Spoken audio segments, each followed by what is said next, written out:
하나님의 말씀이 아미떼의 아들 요나에게 임했습니다. 요나는 하나님의 선지자였습니다.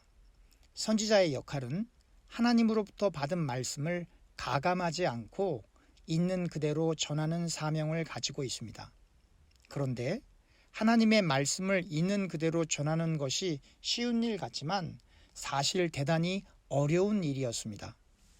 때론 전하는 말씀 때문에 선지자들이 신변의 위협을 느끼기도 하였고 미움을 사기도 하였으며 특정 대상에게 하나님의 말씀을 전하고 싶지 않은 경우도 있었기 때문입니다.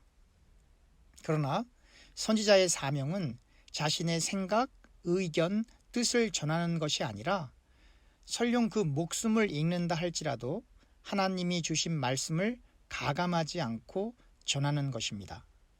하나님의 선지자가 하나님의 말씀을 전하기 원치 않는다 할지라도 하나님께서 하나님의 선지자가 하나님의 말씀을 전할 수밖에 없는 상황으로 몰고 가시는 것입니다. 하나님께서 요나 선지자에게 니느웨가 너무나 악하기 때문에 말씀을 전하라고 하셨습니다.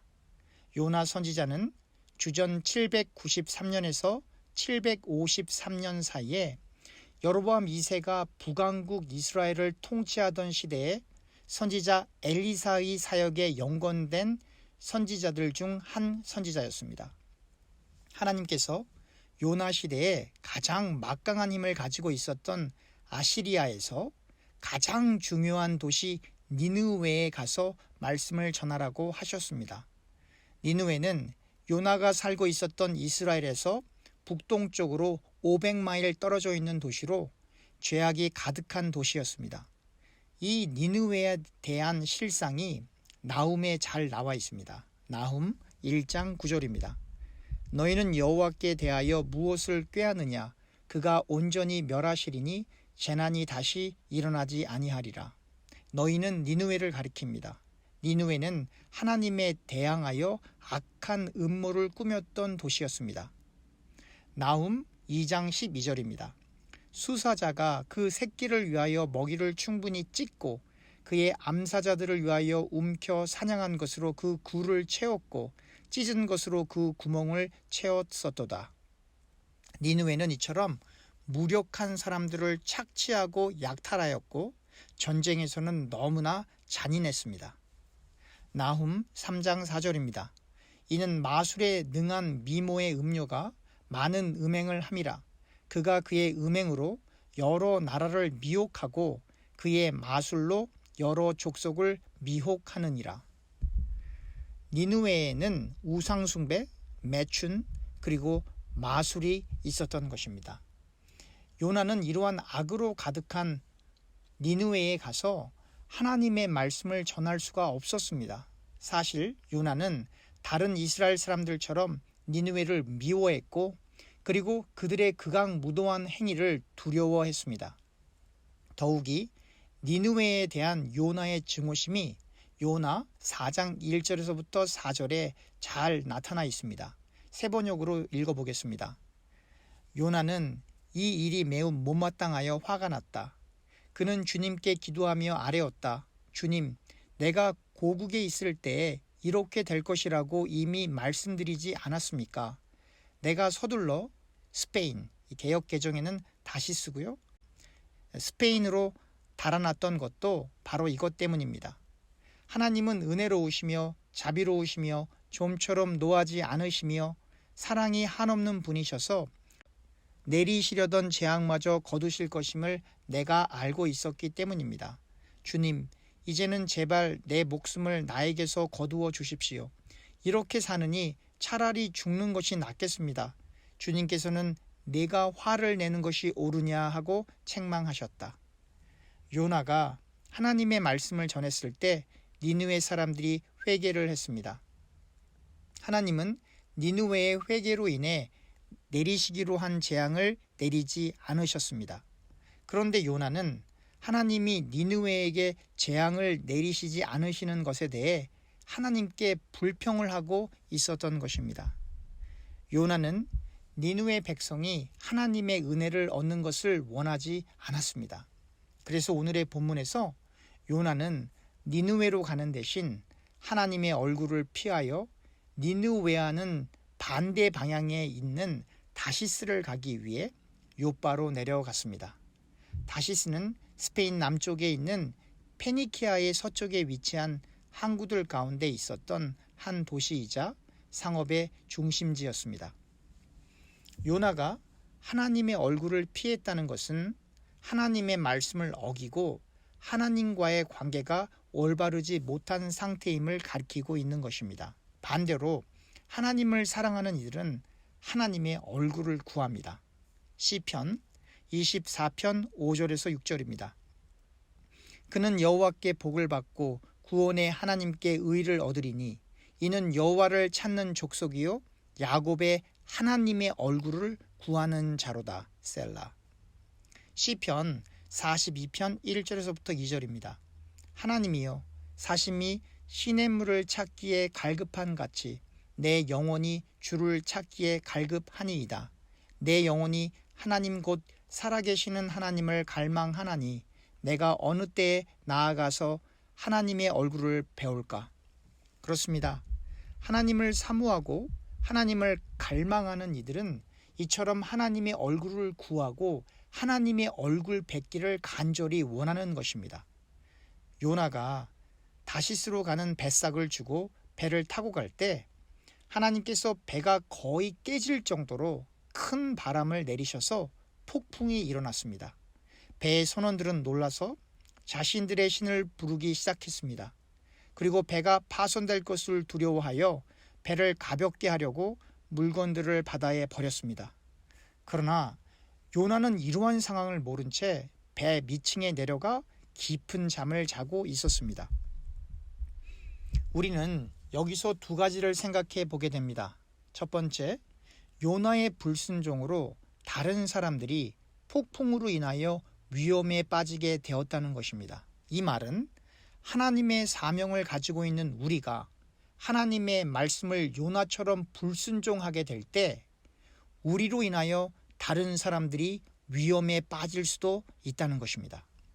두 번째, 요나는 하나님의 말씀에 불순종하면서도 죄책감을 느끼지 않았고 오히려 배의 선원들이 폭풍으로 인하여 근심 가운데 고통을 경험하고 있는 순간에도 편안히 배 밑에서 잠을 자고 있었다는 것입니다. 이것은 우리가 하나님의 말씀에 순종했는가 아니면 불순종했는가를 살펴볼 때 우리의 느낌이나 우리의 감정이 중요한 것이 아니라 우리의 생각과 행위가 하나님의 말씀에 부합되는가 그렇지 않은가를 살펴보아야 한다는 것입니다. 그러므로 우리의 신앙생활은 우리가 무엇을 느끼는가에 기초를 두는 것이 아니라 우리의 생각과 행위가 하나님의 말씀에 비추어 일치하는가 그렇지 않은가를 살펴보아야 하는 것입니다. 설령 우리의 마음이 편하다 할지라도 우리의 생각과 행위가 하나님의 말씀에 벗어난 것이라면 회개하고 하나님의 말씀에 우리의 생각과 행위를 맞추어야 합니다. 선장이 요나에게 가서 하나님께 구하여 이 배가 난파되지 않도록 기도하라고 말합니다. 사람들은 생각합니다. 갑작스런 폭풍이 온 것은 배에 탄 사람 가운데 한 사람이 재앙을 가지고 온 것이어서 그 사람을 찾아내기 위해 제비를 뽑아야 한다는 것입니다. 그래서 요나가 제비에 뽑혔습니다. 사람들은 요나에게 누구 때문에 이 재앙이 왔는지 그리고 요나에 관하여 물어보았습니다. 사람들의 질문에 요나는 이렇게 답합니다. 오늘의 본문 요나서 1장 9절에서부터 10절입니다. 그가 대답하되 나는 히브리 사람이요 바다와 육지를 지으신 하늘의 하나님 여호와를 경외하는 자로라 하고 자기가 여호와의 얼굴을 피함인 줄을 그들에게 말하였으므로 무리가 알고 심히 두려워 이르되 내가 어찌하여 그렇게 행하였느냐 하니라. 요나는 창조주 하나님을 경외하는 사람임을 밝혔습니다. 그리고 요나가 하나님의 말씀을 어기고 하나님의 얼굴을 피하여 이러한 재앙이 왔음을 분명히 알고 있었습니다. 바다가 더욱 거칠어지자 사람들은 요나에게 어떻게 해야 바다가 잔잔해지겠냐고 물어보았습니다. 요나는 그들에게 이 폭풍이 나 때문이니 나를 바다에 던져야 폭풍이 잔잔해질 것이라고 답했습니다. 그러나 사람들은 요나를 바다에 던질 수가 없었습니다. 그래서 더욱 힘을 내어 노를 저어 육지로 향했습니다. 그러나 바다가 전보다 더욱 사나워져 육지로 향할 수가 없었습니다. 사람들은 자신들의 힘으로 이 사나운 바다를 뚫고 지나갈 수 없다는 것을 깨닫고 하나님께 부르짖습니다. 오늘의 본문 요나서 1장 14절입니다. 무리가 여호와께 부르짖어 이르되 여호와여 구하고 구하오니 이 사람의 생명 때문에 우리를 멸망시키지 마옵소서. 무죄한 피를 우리에게 돌리지 마옵소서. 주 여호와께서는 주의 뜻대로 행하심이니이다 하고, 사람들은 하나님께서 하나님의 뜻을 반드시 이루시는 분임을 고백하고 요나를 바다에 던지자 바다가 잔잔해졌습니다. 사람들은 하나님을 크게 두려워하여 제물을 드리고 서원까지 했습니다. 하나님께서 예비하신 물고기가 바다에 던져진 요나를 삼켰고 요나는 밤낮 3일을 물고기 뱃속에 있게 되었습니다. 이 폭풍이 왔던 것은 요나의 불순종 때문이었습니다. 요나는 하나님의 뜻을 어기고 니느웨의 반대편인 다시스로 가려고 하다가 이러한 재앙을 만난 것입니다. 하지만 그 어떠한 인간도 하나님의 주권을 벗어나 독립적으로 독자적으로 하나님의 계획을 파괴할 수 없습니다. 하나님의 뜻은 요나가 니느웨로 가서 하나님의 말씀을 전하는 것이었습니다. 요나가 이 하나님의 명령을 거절하였지만 그렇다고 해서 하나님의 계획이 바뀌는 것이 아닙니다. 하나님께서는 자연 만물을 통하여 요나의 앞길을 막으셨고 폭풍을 통하여 요나의 잘못을 알게 하셔서 요나의 입에서 이 재앙은 요나가 하나님의 말씀을 어기고 하나님의 얼굴을 피하였기 때문이니 자기 자신을 바다에 던지라고 사람들에게 말하는 상황까지 몰고 가셨던 것입니다. 하지만 사람들은 자신들의 열심으로 육지까지 가기 위해 더 열심히 노를 저었습니다. 그러나 그 열심이, 즉 사람의 열심이 하나님의 뜻과 일치하는 것이 아니기에 결국 노를 젓는 일을 포기하고 요나를 바다에 던지게 되었던 것입니다. 우리가 우리의 인생을 살 때 하나님의 뜻과 상관없이 혹은 하나님이 주신 비전과 사명을 벗어나 우리가 원하는 인생을 살아가려 할 때가 있었을 것입니다.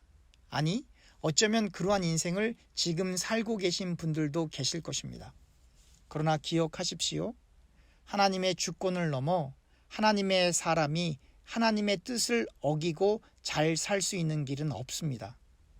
요나의 길을 막으셨던 하나님께서 반드시 하나님의 뜻을 벗어나 사는 우리를 폭풍을 통해 막으실 것입니다. 이 폭풍을 성경에서는 고난이라고 합니다. 요나가 폭풍을 만나 바다로 던지우게 된 것이 축복입니까? 아니면 저주입니까? 인간적으로는 요나가 바다로 던져지는 것이 저주처럼 보일 것입니다. 그러나 바다로 던져지는 것이 축복입니다. 하나님의 말씀의 궤도 안으로 들어가기 때문입니다. 그런데 더욱 놀라운 것은 요나 스스로가 바다에 던져져야 할 것임을 인정하고 자기 자신을 바다에 던지라고 하며 자기 자신을 부인하게 되는 것입니다. 사람은 죄성으로 가득하기 때문에 고난이 없으면 자기 자신을 부인하기가 참으로 어렵습니다. 그래서 더욱 정확하게 설명하면 사람이 자기 자신의 능력과 힘으로 자기 자신을 부인하는 것이 아니라 하나님께서 하나님의 사람들에게 고난을 주셔서 하나님이 하나님의 사람들을 자기 부인할 수 있도록 이끄시는 것입니다. 요한계시록 2장 26절과 27절입니다. 이기는 자와 끝까지 내 일을 지키는 그에게 만국을 다스리는 권세를 주리니 그가 철장을 가지고 그들을 다스려 질그릇 깨트리는 것 같이 하리라. 나도 내 아버지께 받은 것이 그러하니라. 예수님이 철장을 가지고 다스려 질그릇을 깨트리셨던 것처럼 이기는 자 역시 예수님처럼 철장으로 만국을 다스리겠다는 것입니다. 요한계시록 12장 5절입니다. 여자가 아들을 낳으니 이는 장차 철장으로 만국을 다스릴 남자라. 그 아이를 하나님 앞과 그 보좌 앞으로 올려가더라. 예수님께서 철장으로 만국을 다스릴 것이라는 것입니다. 요한계시록 19장 15절입니다. 그의 입에서 예리한 검이 나오니 그것으로 만국을 치겠고 친히 그들을 철장으로 다스리며 또 친히 하나님 곧 전능하신 이의 맹렬한 진노의 포도주 틀을 밟겠고, 하나님께서 예수 그리스도를 영접하지 않는 이들에 대항하여 그리고 그들의 죄에 대항하여 용서와 화해의 수단으로 철장으로 이들을 다스리겠다는 것입니다. 정리하면 하나님이신 예수님께서 철장을 가지고 구원받기로 예정된 죄로 가득한 사람들을, 다시 말하면 우리들을 질그릇 깨트리듯이 부수신다는 것입니다. 그 목적은 예수 그리스도를 우리가 온전히 믿게끔 하기 위해서입니다. 우리가 죄짓는 것을 멈추게 하기 위해서입니다. 하나님의 철장에 의해 산산조각난 상태가 바로 요나가 바다로 던져진 상태입니다. 창세기 12장에 아브라함이 그의 아내 사레를 바로에게 빼앗긴 것이 하나님의 철장에 의해 산산조각난 상태입니다. 창세기 17장 5절에서 하나님께서 아브라함을 여러 민족의 아버지가 되게 하신다고 말씀하시며 아브라함에서 아브라함으로 이름을 바꾸셨습니다. 또한 창세기 17장 15절에서부터 16절에 사레를 여러 민족의 어머니가 되게 하신다고 말씀하시며 사레에서 사라로 이름을 바꾸셨습니다. 그러나 창세기 20장에 아브라함이 그의 아내 사라를 아비멜렉에게 빼앗기는 일이 발생하는데, 이건 역시 하나님의 철장에 의해 아브라함이 질그릇이 깨지는 것처럼 산산조각나는 상태인 것입니다. 여기서 우리는 대단히 중요한 것 하나를 발견합니다. 이름이 바뀌기 전 아브라함도 철장을 맞았고 축복의 보증으로 그 이름이 아브라함으로 바뀐 다음에도 철장을 맞아 아내를 빼앗겼다는 것입니다. 예수님을 믿기 전에 철장을 맞는 것은 예수님을 믿게끔 하기 위함이고, 예수님을 믿은 이후에 철장을 맞는 것은 우리가 철저한 자기 부인을 통해 하나님의 말씀 안에 온전히 거하게 하기 위함입니다. 죄에서 벗어나, 즉 애굽에서 벗어나 세례를 받고, 즉 홍해바다를 건너 광야로 들어가 하나님의 인도를 받는 모든 과정이 하나님의 철장에 의해 부서지는 과정입니다. 즉 우리가 이 땅에 있는 동안 하나님의 철장에 의해 날마다 부서짐으로, 즉 바울의 고백처럼 날마다 죽음으로 우리의 옛사람이 산산조각남으로 자기 부인을 하게 되는 것입니다. 철저히 우리를 죽이고 우리 안에 예수님이 사시도록 우리를 부인하는 모든 과정이 하나님의 철장에 의해 우리가 부서지는 과정입니다. 그래서 제가 늘 강조하듯이 광야 생활은 잠깐 동안 당하는 신자들의 어려움이 결코 아니라 우리가 일평생 광야 생활을 하면서 나그네로, 순례자로, 예수님의 제자로, 하나님의 종으로 생을 살다가 하나님의 나라에 들어가는 것입니다. 광야 생활을 하는 사람만이, 하나님의 철장으로 산산조각 나는 사람만이 이 세상을 사랑하지 않고 하나님을 사랑하고 이 세상에 정착하려는 대신 하나님 나라를 소망하며 이 세상에 금은 보화를 쌓기보다 하나님 나라의 금은 보화를 쌓을 수 있는 것입니다.